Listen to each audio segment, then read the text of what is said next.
This water was almost undrinkable. Seriously, as soon as I drank it, there was something wrong with it. Like, I think it was rusted or something. But as soon as I would drink it, I'd start puking. Violently puking for 5 minutes straight. I'm just over the toilet. I'm oh my God, why? Please help.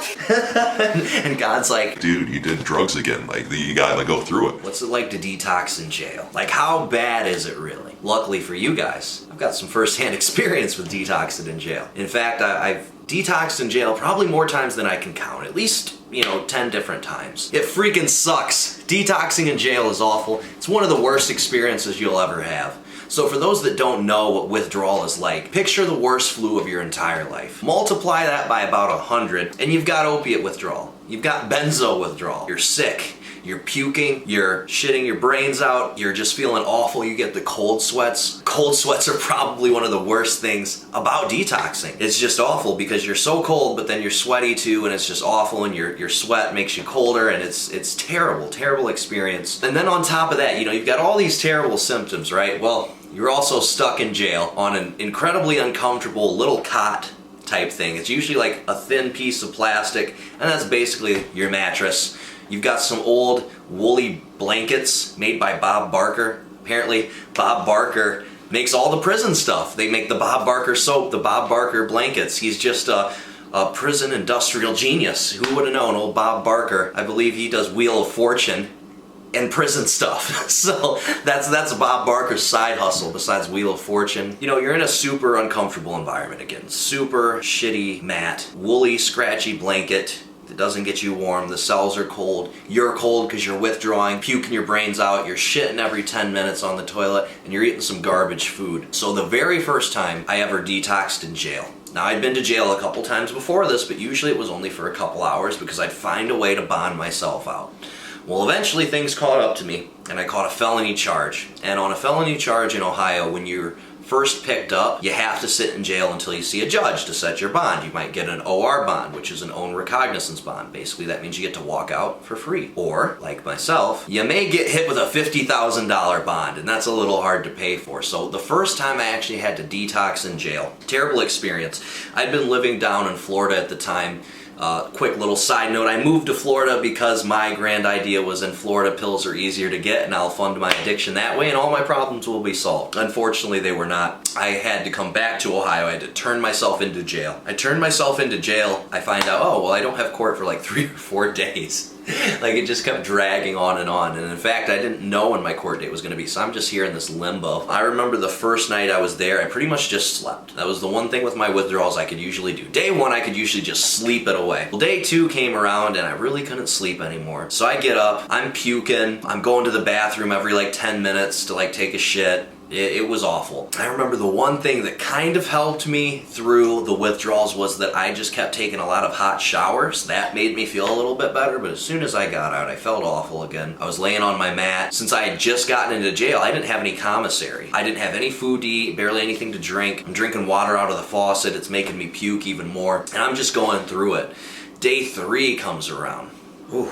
I think day 3 was the worst for me. I remember the one time I actually puked, and I couldn't make it to the bathroom, so I ended up puking on my Bob Barker blanket. They wouldn't give me a new Bob Barker blanket, so I'm just laying there with a pukey blanket, just smelling my own puke and trying to get warm. And there's other people in here too by this time. I had moved out of the detox cell. At first I was in the detox cell, which the benefits of the detox cell were you're by yourself. But the drawbacks were you were by yourself. At least when I was around other people, I could talk to them or watch TV or something. But the problem was whenever I'd get up to try and watch TV, I was so uncomfortable I'd want to lay back down. But when I'd lay down, I was so uncomfortable I'd want to get up. And I'm just going out of my skin, crawling around. I'm calling my girlfriend at the time who's probably like cheating on me or something, and she's like not answering. I'm freaking out, calling my mom, telling her to get me out of there, and she can't because I don't have a bond yet. And I'm literally just waiting. I finally get out of jail. I just finished my detox. And spoiler alert, guys, guess what I did after?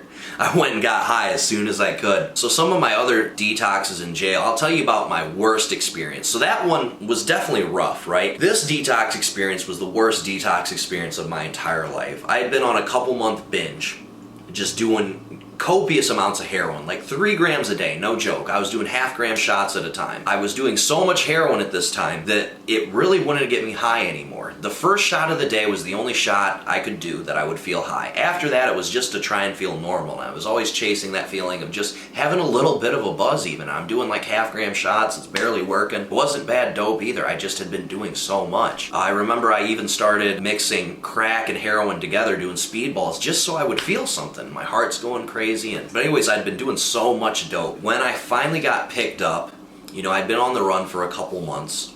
This is a story for another time, but long story short, I locked myself in a Speedway bathroom because I thought the world was ending because I was high on bath salts, hadn't been to sleep for 3 days. So when I go to jail that time, I think I sleep like the first day or two. And then after that, I got to the point that I couldn't really sleep anymore. So I'm laying in my jail cell, and this time I'm in the detox cell. Like, they keep me in there for 5 days. I'm locked up. I don't know what was wrong with this cell, but that water that I was talking about getting out of the faucet, it's always kind of gross anyway. This water was almost undrinkable. Seriously, as soon as I drank it, there was something wrong with it. Like, I think it was rusted or something. But as soon as I would drink it, I'd start puking. Violently puking for 5 minutes straight. I'm just over the toilet. Oh my God, why? Please help! And God's like, Dude, you did drugs again. Like, you gotta go through it.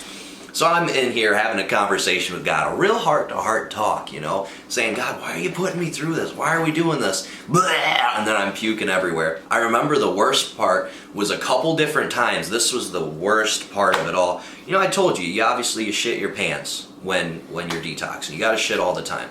Well, I got to the point that a lot of times when I had to go down and use the bathroom and take a shit, and keep in mind, I don't know how detailed we want to get in this video, but when I say take a shit, you're not really shitting. You're really just pissing out of your ass. You know, you're literally just peeing out of your butthole. I think we can say that on YouTube without it getting edited. So when you're detoxing, you pee out of your butthole. And it's awful and it burns and it's terrible.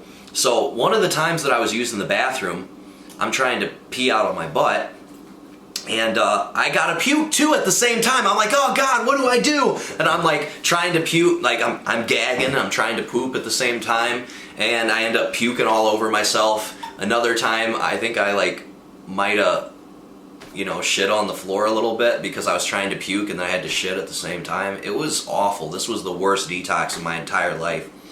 And those cold sweats I was talking about were the worst ever because that little detox cell that I was in, not only did it have a rusted faucet that would make me puke every time I tried to drink, and with withdrawals, the most important thing is to keep yourself hydrated. That's literally the only way you can die from heroin withdrawal is if you get dehydrated. And I was incredibly dehydrated. That's why I was hurting so bad. That's why the cold sweats were so bad, and I had terrible muscle and leg cramps. My body was just depleted. It was completely dehydrated, you know, from puking, using the bathroom over and over again, and just not being able to drink this rusted water. You know, the only liquids I got was like in the morning they gave you some milk and some orange juice, and I got some juice throughout the rest of the day. You know, I'm going through it, just laying here, just feeling awful. I'm freezing from these cold sweats. So I think I saw the doctor on the second or third day, and I'm hoping he'll give me something for detox, right? So I go to the doctor, I'm like, look, I'm withdrawing really bad from heroin. And he's like, well, I'll give you a couple ibuprofen if you want. I'm like,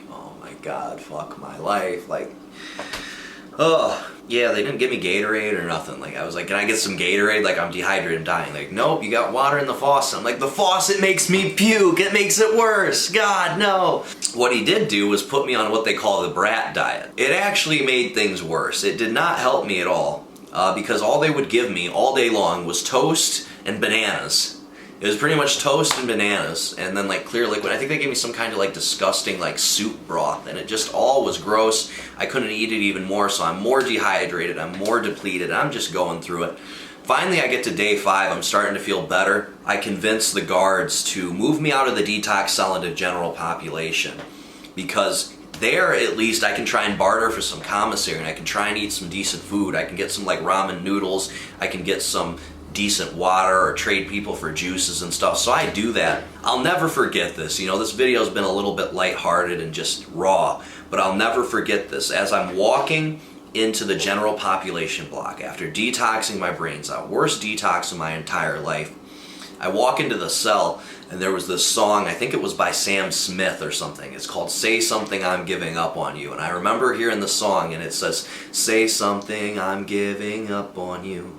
And it's just playing, and it says, you know, anywhere Anywhere you went, I would have followed you or something like that. And like to me at this time, maybe I was just detoxing too hard, but looking at my life now, maybe it really was. I felt like God was speaking to me. He was saying, say something, I'm giving up on you, because I was in jail for like the 10th time. I was withdrawing, I was puking, I had so many different felony charges against me. I had just picked up more felony charges for locking myself in the bathroom. I think I had bath salts on me. And so that like really hit me. And I was like, man, I really need to do something different. But unfortunately, I didn't get the help that I needed. And that's the same thing for you guys watching this video. You don't have to detox in jail. You don't have to go through this horrible experience. There's detoxes out there that when you detox, you feel fine. You really do. Instead of like the worst flu of your life multiplied by 10, the best way I can describe detox for someone that goes to a proper detox facility is imagine kind of an annoying head cold. I'm not going to lie to you guys and say that you're going to feel fantastic and you're going to go play basketball and dunk on people like Michael Jordan. And if you or a loved one need help with any drug or alcohol addiction, and maybe you're like me, my biggest fear with getting clean for the longest time was the detox. It was the withdrawals. It was something I simply couldn't do by myself.